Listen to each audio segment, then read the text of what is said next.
আমার খানদান, আমার বংশে কোনো ময়লা লাগতে দেব না আমি। তোমার এই গ্রামে যে লেগে আনছে বুড়ি, তুমি ঠিক তার উল্টাটা করতেছো।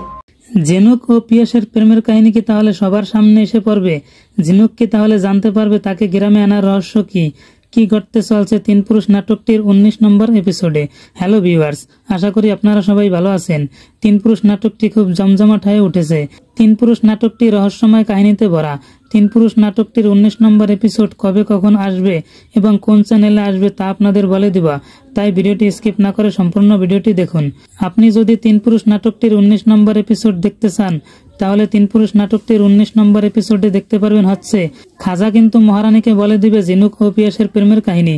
মহারানী বলবে আমার ছেলে আমার কাছ থেকে এই কথা লুকালো কেন। মহারানী ঝিনুককে সাবধান করে দিবে ঝিনুক যেন পিয়াসের সাথে না মিশে। ঝিনুক এই কথা পিয়াসকে বলে দিবে। সাদ্দাম মোল্লা মহারানীর জমি হাতিয়ে নেওয়ার চেষ্টা করবে। মহারানী আস্তে আস্তে সাদ্দাম মোল্লার বিরুদ্ধে পদক্ষেপ নেবে। মহারানী তিন পুরুষ ধরে শাসন করছে।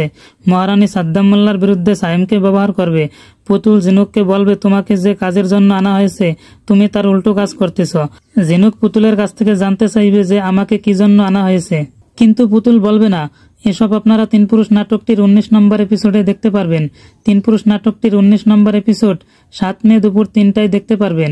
সবার আগে নাটকটি দেখতে হলে ইগল টিমের ইগল ড্রামা সিরিজ ইউটিউব চ্যানেলটি সাবস্ক্রাইব করে রাখবেন, তাহলে সবার আগে নাটকটি দেখতে পারবেন। সব ধরনের নাটকের আপডেট পেতে চ্যানেলটি সাবস্ক্রাইব করে পাশে থাকবেন। ধন্যবাদ।